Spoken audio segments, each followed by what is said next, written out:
Venk Radyo'dan merhaba değerli dinleyiciler. Kent Gündemi programıyla tekrar karşınızdayız. Hepinizin de yakından takip ettiği bir konuyu konuşmak için bugünkü programımızı yapıyoruz. Erzincan'ın İliç ilçesindeki altın madeninde yaşanan faciayı konuşmak için buradayız.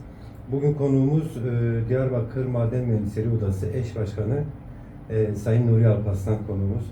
Nuri Bey'le bu maden faciasını konuşacağız. Öncelikle hoş geldiniz diyelim. Hoş bulduk. Senin iyi çalışmalar. Teşekkürler. Biraz yüksek sesli Nuri Bey. Tamam. Evet.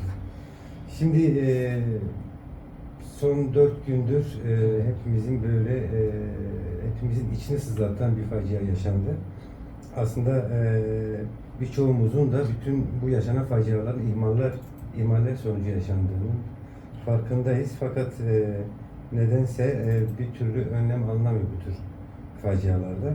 Şimdi biz önce bu facianın Erzincan'daki o maden göçü, altın madeninin bu göçün sebebini bir teknik olarak, bir mühendis olarak bize anlatır mısınız?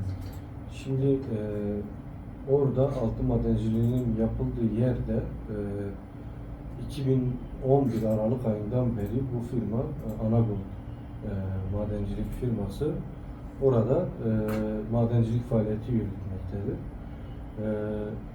Madencilikte siyanürle, altın madenciliğinde siyanürle cevher zenginleştirme olayı gerçekleşiyor.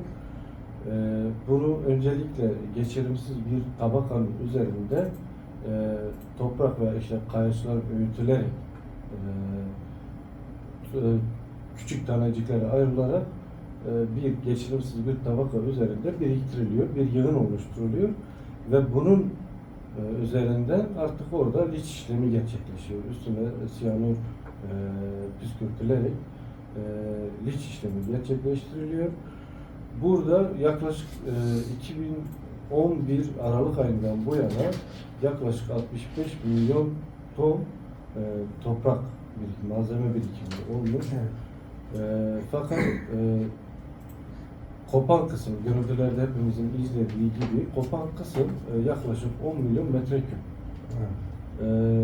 Bu çevredeki patlatmalardan kaynaklanmış olabilir.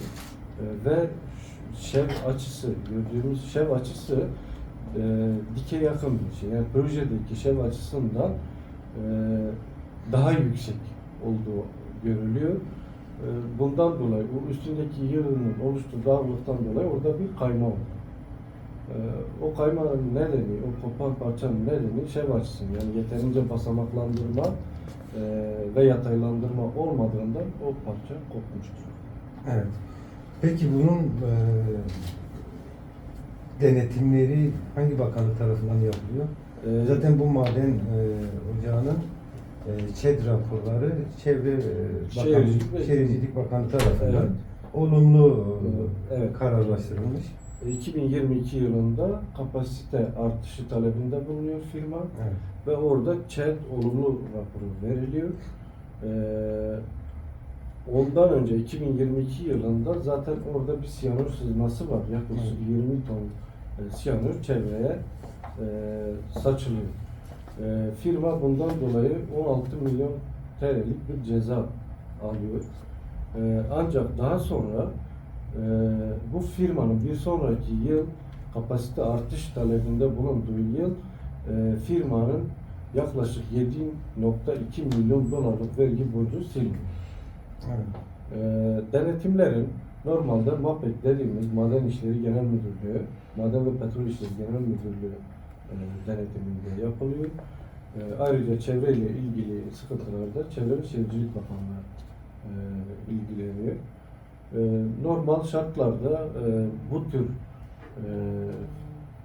tehlikeli işlerin yapıldığı, işte siyanür gibi çevreye zararlı olan madenlerde denetimler çok sık olur. Evet. Buna rağmen böyle bir facianın yaşanmış olması demek ki denetimler yeterli yapılmadığını göstermektedir. Evet. Peki siyanürle maden arama, altın arama birçok ülkede biliyorsunuz. Arama değil, zenginleştirme. Zenginleştirme. Evet. Evet, siyanür kullanılmıyor. Birçok ülkede yasak. Türkiye gibi ülkelerde hala Siyanür kullanılıyor. dünya altın madeni üretiminde siyanürlü Üretim %85. Evet. Hali hazırda dünyada üretilen altın madeninde siyanür kullanımı %85 civarında. Ancak 2010 yılından beri Avrupa'da bazı ülkeler, özellikle Almanya ve Romanya siyanürü tamamen yasakladı. Evet. Şu an oradaki çalışmalarda siyanür kullanılmamakta. Evet. Şimdi bu Erzincan'ı konuşalım. Erzincan'da bu göçükten sonra işte bu siyanürden dolayı çevreye ciddi zararlar verildiği konuşuluyor. Yine o zehirli gazların Fırat Nehri'ne kadar ulaşıp yeraltı sularına sızma durumu var. Bu konuda sanırım TÜMOP yetkilileri de şu an Erzincan'da. Evet. Görüşüyor musunuz? Son durum ne bununla ilgili? Şöyle bir durum var. Kopan parçanın düştüğü yer geçirimsiz tabakanın olmadığı yer. Evet.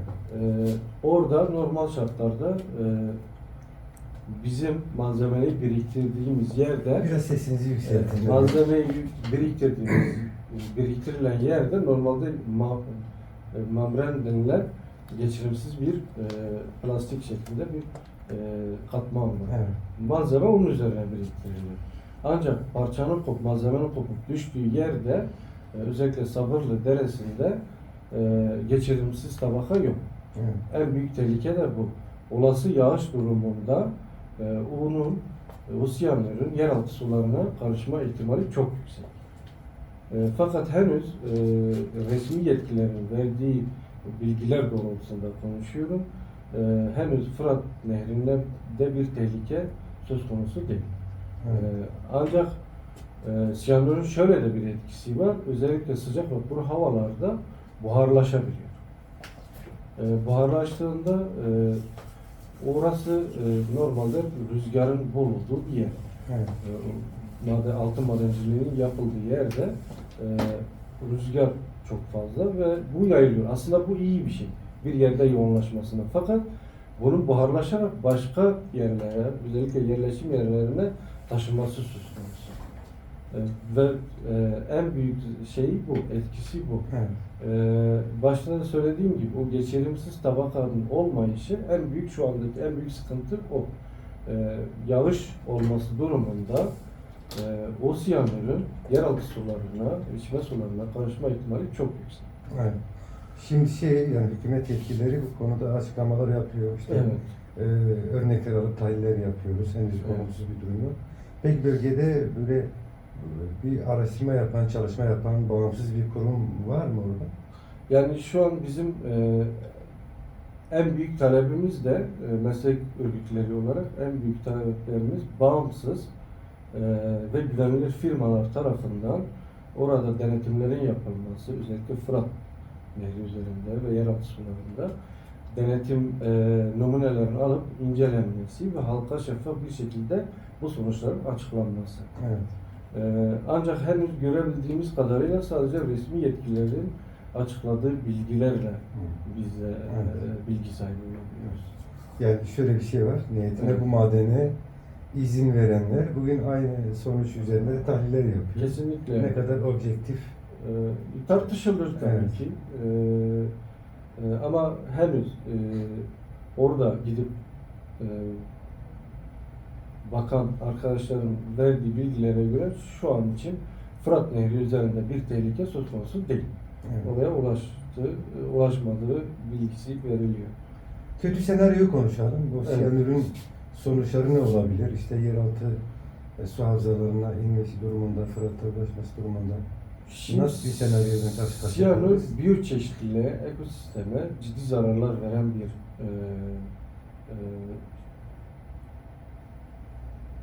bir madde. Evet. Ve özellikle yeraltı sularına karışması demek içme sularına karışması anlamında ve insanlar bu suyu içtiğinde ciddi sağlık sorunlarına sebep olabilir. Normalde siyanür 1 ppm'den fazla yiyeceğe veya suya karıştığında insan sağlığı ve biyoçeşitlilik üzerinde ciddi etkileri olan bir madde. Evet. Fırat'a yetişmesi durumunda, Fırat'a karışması durumunda Şimdi Fırat biliyorsunuz çok Evet. uzun bir nehir ve sadece Türkiye'yi ilgilendiren Evet. değil, Birçok ülkeyi birçok ülkeyi ilgilendiren bir nehir.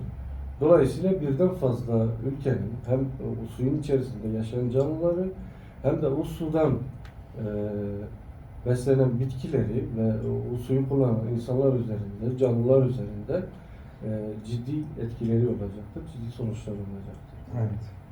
Peki bu maden sahibi olan firmayı biraz konuşalım. Evet.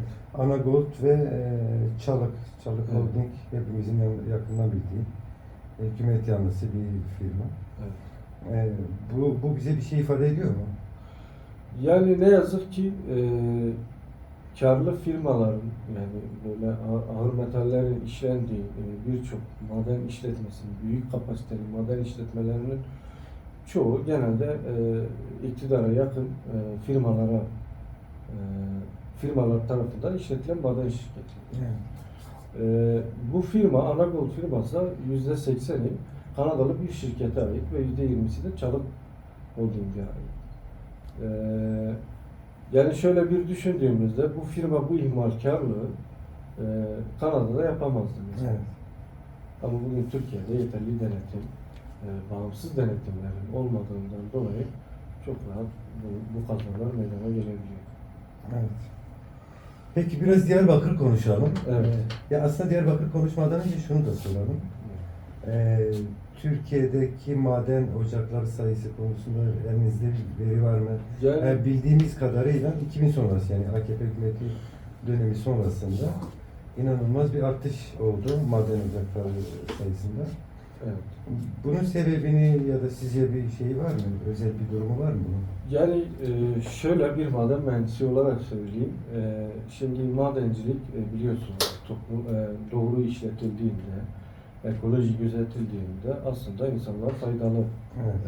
bir meslek dalıdır. Çünkü bugün kullandığımız birçok teknolojik ürünün, yapı malzemesinin temel kaynağı madenciliktir. Evet. Fakat şöyle, Türkiye'de son 20 yılda belirttiğiniz gibi çok fazla maden sahası açıldı.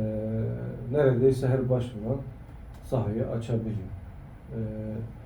Dolayısıyla bu beraberinde denetimin de çok fazla olması gerektiğini gerektiriyor. Evet. Maden ve Petrol İşleri Genel Müdürlüğü yeterince bu işi yapabiliyor mu? Biraz tartışmalı. Evet. Şimdi programdan önce biz biraz baktık böyle maden kazalarına.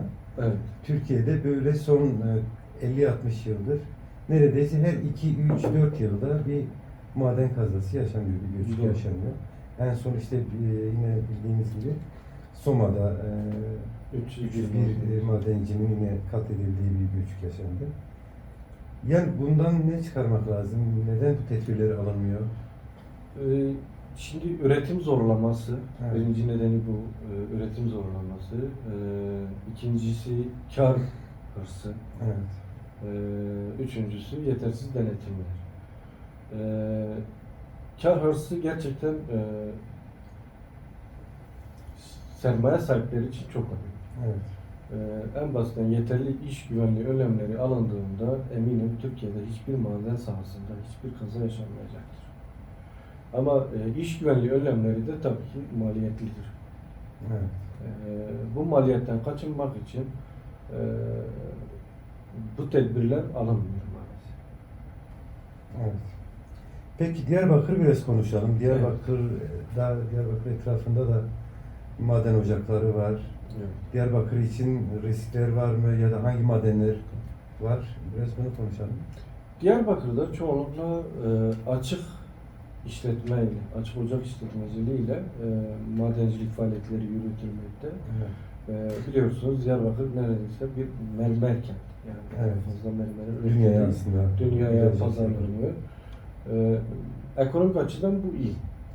Çevreye verdiği zararlar noktasında demin de bahsettiğim gibi yeterli önlemler alınırsa özellikle bir ocakta işlemler, üretim bittikten sonra ocağın rehabilite edilmesi konusunda firmalar hassasiyet gösterirse çok fazla böyle çevreyle ilgili bir sıkıntı yaşamadı. Var bazı bildiğimiz firmalar 1 Ocak'ta üretim bittikten sonra orayı rehabilite ediyor, dolduruyor orayı dolguyla, toprakla ve ondan sonra oraya ağaç dikiyor. Bu iyi bir şey. Evet. Ama bazı firmalar maalesef baştan savunma yapıyor. Şu an için Diyarbakır'da mermer, bazalt ve kalker üretimi Evet. fazla. Yine Diyarbakır'a yakın Maz Dağı'nda. Mazı Dağı'nda, Evet, Dicle'de kurşun çinko üretimi var. Elbette ki bir inşaat binası bile, bir bina bile dikilirken çevreye zararı oluyor. Küçük çapta bir maden kadar olmasa bile. Evet. Madenciliğin de bir bedeli var. Çevre üzerinde, insan üzerinde. Ama Diyarbakır'da kimyasal maddeler kullanılmadığında üretimde, özellikle mermerde, bazaltta suyun içme sularına karışma gibi, işte siyanür gibi malzemelerin içme suyuna karışması gibi bir tehlike yok. Evet. Peki sizin maden mühendisleri odası Evet. olarak bunları denetleyen, bunları böyle biraz daha kısıtlayan ya da doğru yol yöntem gösteren çalışmalarınız var mı? Ekipleriniz var mı? Şimdi meslek örgütlerinin kamu gücünü kullanma yetkisi yok. Evet. Maalesef bizim firmaları, işte ocakları, maden ocaklarını denetleme gibi bir yetkimiz yok. Bu daha çok MAPEK'ten, Maden ve Petrol İşleri Genel Müdürlüğü'nden gelen yetkililer birkaç aylık periyotlarla maden ocaklarını, sahaları denetliyorlar. Evet. İş güvenliği firmaları var. Biliyorsunuz her ocak, maden ocağı iş güvenliği tedbirlerini almak zorunda. Yasal olarak böyle bir zorunluluk var. Ve oraya mutlaka bir iş güvenliği uzmanı bakmak zorunda. Evet. Peki bu Diyarbakır'dan yine devam edelim. Diyarbakır'daki bu maden ocaklarında istihdam durumu ne? Yani sizi tatmin ediyor mu? Meslek açısından, maden Evet. mühendisliği Aynen, açısından maden. soruyorsanız şu an maden mühendisliği bölümünde Evet. meslek dalında neredeyse işsizlik oranı sıfıra yakın. Evet. Bizim Diyarbakır Şube'nin 1148 üyesi var. İşsiz sayımız neredeyse bir elin parmağını geçmiyor. Evet. Diğer meslek dallarına oranla işsizlik sorunumuz yok diyebiliriz. Evet. Peki.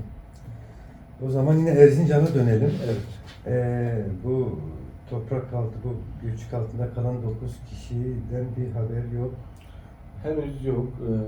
Bahsettiğimiz malzeme yığını 10 milyon tona yakın. Evet. O 400 bin kamyon 400 bin toprak, kamyon evet. toprak alabilecek şeyde hesaplandığında 10 milyon tona yakın bir malzeme. Belki de bunun kaldırılması 10 yılı aylarca olabilir. Evet. Dolayısıyla temennimiz o işçilerin, o çalışanların, toprak altında kalanların bir an önce sağ salim oradan kurtarılması. Elbette gün geçtikçe umutlar tükeniyor. Evet. Ama biz yine de umutlu olmaya devam edeceğiz. Maalesef fıtrat ve kader nitelemesiyle Evet. sanki gerçekten bu işin kaderinde bu ölüm varmış gibi söyleniyor ama öyle değil. Biz biliyoruz bazı ülkelerde yeterli tedbirler alındığı için neredeyse kaza oranı sıfıra yakın. Evet. Ve bunların başında Kanada geliyor, Almanya geliyor. Evet. Ama o firmalar gelip burada bizim ülkemizde çok rahatlıkla yapabiliyorlar. Evet. Çin'de mesela dünyanın en büyük kömür madeni üreticisi firma. Evet. Yine araştırma yaparken baktım. İşte 10 milyon ton metreküplük bir madende ölüm oranı işte 100 falan. diye geçiyor. Türkiye'de bu 723 ve artıyor. Günümüzde Artıyor, bu işte her gün 800'e dayanmış. Aynen. Amerika'da mesela yine en büyük bir maden şirketi var. Orada ölüm oranı 1 ile 6 1 ile 6 ortalama doğru. veriyor. Peki nasıl önlem almak lazım? Yani sizin bir meslek örgütü olarak neler öneriyorsunuz? Hem işte bu işin muhatapları olan hükümete, ilgili bakanlıklara, hem işte bu iş yapan firmalara, hem halka, orada çalışan işçilere. Şimdi öncelikle meslek örgütlerinin, bizim gibi örgütlerin kamu gücü üzerindeki baskının kaldırılması gerekiyor. Evet. Bizlerin olaylara, ocaklara direkt müdahale edebileceğimiz, yol yöntem gösterebileceğimiz alanlar açılması gerekiyor. Evet. Yasal olarak önümüzdeki tüm engellerin kaldırılması gerekiyor. İkincisi, denetimlerin sık ve yeterli olması gerekiyor. Denetimler sonucunda tutulan raporların kamuoyuna şeffaf bir şekilde deklare edilip buna yönelik eksiklik neyse her türlü çalışmaların yapılması gerekiyor. Evet. Elbette işverenlerin, sermaye sahiplerinin iş güvenliği açısından kaygı duydukları mali konularda gerekirse yeterli destekler sunulmalı devlet tarafından. Evet. Evet değerli dinleyiciler, radyolarını yeni açan, bizi yeniden dinleyen dinleyicilerimiz için hatırlatma yapalım. Diyarbakır Maden Mühendisleri Odası Şube Eş Başkanı Nuri Alparslan konuğumuz. Nuri Bey ile Erzincan'daki maden göçünü konuştuk, nedenlerini, sonuçlarını. Kısa bir şarkı arası verelim, tekrar devam edelim. Tekrardan merhaba değerli dinleyiciler. Ahmet Maden Mühendisleri Odası Eş Başkanı Sayın Nuri Alparslan ile Erzincan'daki maden göçünü konuştuk. Son 10 dakikamız bir şarkı arası verelim dedik. Şimdi tekrardan buradayız. Sayın Alparslan, şunu sormak istiyorum. Şimdi aslında bütün toplumlar siyanür ile altın aramasına karşı. Evet. Türkiye bunu yakından biliyor. Yakın zamanlarda yine bunun mücadelesini veren sivil toplum örgütleri oldu, halklar oldu. Dolayısıyla hemen hemen toplumun tamamı siyanür ile altın aramasına karşı. Şimdi siyanürün bir alternatifi var mı? Bu altın arama işinde kullanılacak başka bir alternatif var mı? Çünkü yani altın da ne yazık ki finansta böyle önemli bir yatırım aracı ve işte iktidarlar, devletler, toplumlar bundan vazgeçemiyor. Bir alternatif olabilir mi? Belki sermaye grupları için alternatifler var ama daha maliyetlidir. Neler olabilir? Siz bir maden mühendisi olarak ne öneriyorsunuz? Şimdi daha önceleri civayla üretim yapılıyordu. Evet. Fakat tüm dünyada civayı yasakladılar. Civayla üretimi yasakladılar. Çünkü hem doğal yaşamın üzerinde hem insan sağlığı üzerinde hem sudaki canlılar üzerinde ciddi etkileri vardı ve yasaklandı. Bu tüm dünyada yasaklandı. Ufak tefek varsa da onlar da kamuoyunda bilinmiyor. Evet. Şu an büyük altın şu siyanürle arama yapılan yerlerde mikroskobik boyutta. Evet. Bundan dolayı siyanür kullanılıyor. Şu anki teknolojide yapılabilir mi, bir alternatif var mı? Henüz açıkçası bu konuda net bir şey yok ortada. Ama büyük parçaların olduğu, kayışların içerisinde büyük parçaların olduğu zaten siyanür kullanılmadan üretiliyor. Evet. Ama mikroskobik boyutta olanlar bu aşamada altın madeni işletmelerinin %85'inde maalesef siyanür halihazırda kullanılıyor. Evet. Bir alternatif var mı? Açıkçası okuduğum kaynaklarda pek denk gelmedi. Evet. Bir video vardı aslında. Telif. Evet galiba oydu. Telife takılmayacağımızı düşünseydik belki onu yayınlardık. Evet. Orada siyanür ile altın arama süreçlerini anlatıyor. Evet. Aslında o aramanın yapıldığı alanın tamamı Hatta ondan daha geniş bir alan. Alandaki bütün canlılar yok oluyor, toprak yok Kesinlikle. oluyor. Yani böyle demin söylediğiniz gibi biraz daha ekolojik bir bakış açısıyla bu aramalar, bu madencilik yapılsa belki daha iyi olur ama daha fazla kar hırsı, daha fazla Daha fazla kazanma hırsı ne yazık ki Kesinlikle. doğadaki bütün canlılara, bu ekolojik dengeye zarar veriyor. Evet. Ne yapmak lazım bir maden mühendisi olarak? Bize fikir verin. Nuri Bey. Yani şunu yapabiliriz, kökten keselim. Evet. Yani şu anki bu mevcut yöntemlerle zaten ekolojik bir madencilik yapılması mümkün. Bu iş sermaye sahiplerinin kar hırsı olduğu sürece ekolojik bir madencilik yapılması mümkün. Evet.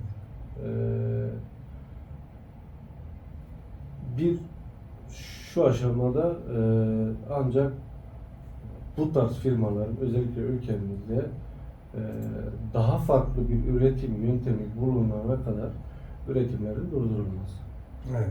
gerekiyor. Evet. Ama yakın gelecekte bu pek mümkün görünmüyor. Çünkü kar hırsı çok fazla. Evet. Sermaye sahipleri kar etmeyi istiyor. Evet. Bir dinleyicimiz sormuş. Ergani'deki durumu soruyor. Ergani'de maden ocakları var mı? Biz Ergani'de maden ocağı istemiyoruz diyor dinleyicimiz. Ergani'de hangi maden ocakları var? Mermer ocakları var. Mermer. Mucur ocakları var. Evet. Orada zaten çimento fabrikası da var biliyorsunuz. Yani madencilik de sonuçta toplumsal yaşayış için gerekli olan bir şey. Biz insanlığın geldiği nokta itibariyle maalesef artık konfor alanlarımız çok değişti. Neredeyse mermeri olmayan bir evde oturmuyoruz. Evet. Soran arkadaş oturduğu evde muhakkak mermer vardır. Yani ihtiyaç fazlası olmasın o zaman. Tamam. Evet, ihtiyaç fazlası olmasın. Bu anlaşılabilir bir şey. Ya da talan madenciliği yapılmadan Evet. bu yapılabilir. Ergani'de birçok ocak geçerken zaten görebiliyorsun işte madene, Elazığ'a falan giderken sağlı sollu görebiliyorsunuz. Diyelim ki orada işlem bitti, madencilik bitti. Orası rehabilite edilebilir. Evet. Ama eğer rehabilite edilmeden oradan çıkılıyorsa o ciddi bir problemdir. Evet. Maalesef. Peki Nuri Bey, biraz sizin odanızın faaliyetlerini konuşalım. Ne tür faaliyetleriniz var? Neler yapıyorsunuz? Projeleriniz var mı ya da tabii kendi alanınızla ilgili? Yani şöyle bir projemiz daha çok biz üretim yöntemleriyle ilgili, kamuoyuyla ilgili, kamuoyuna açıklamalarımız oluyor.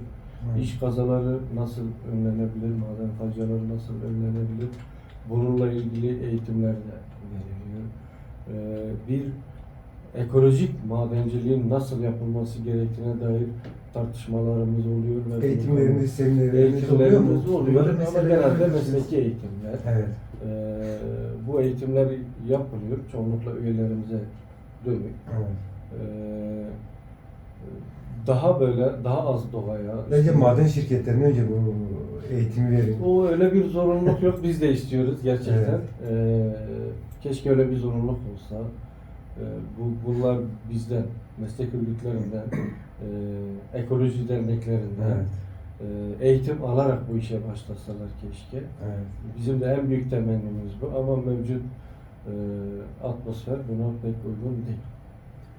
Bence siz bir sivil toplum örgütü olarak bu konuda böyle zorlayıcı bir güç olabilirsiniz. Var. Yani şöyle zorlayıcı bir güç olabiliriz.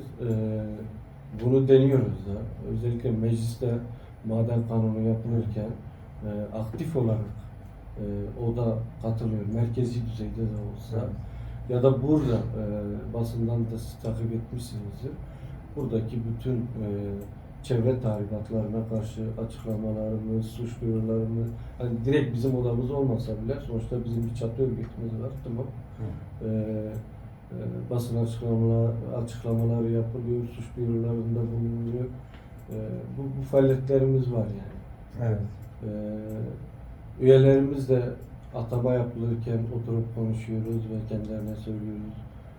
Kesinlikle yeterli tedbirlerin alındığından emin olarak çalışın. Çevreye zarar vermeyin. Evet. Verilmeyecek bir faaliyette bulunun diye. Bu gücümüzü, olan gücümüzü, hatta daha fazlasını kullanmaya çalışıyoruz. Evet. Peki Nuri Bey, programın sonuna geldik. Son Evet. olarak yine Erzurum özelinden yola çıkarak, Erzincan. affedersiniz, Erzincan özelinden yola çıkarak neler söyleyebilirsiniz? Son cümlelerinizi alalım, programı kapatalım. Şimdi öncelikle son facia ile, İliç'teki facia ile ilgili güvenilir ve bağımsız kuruluşlar tarafından denetimlerin yapılması, numunelerin alınıp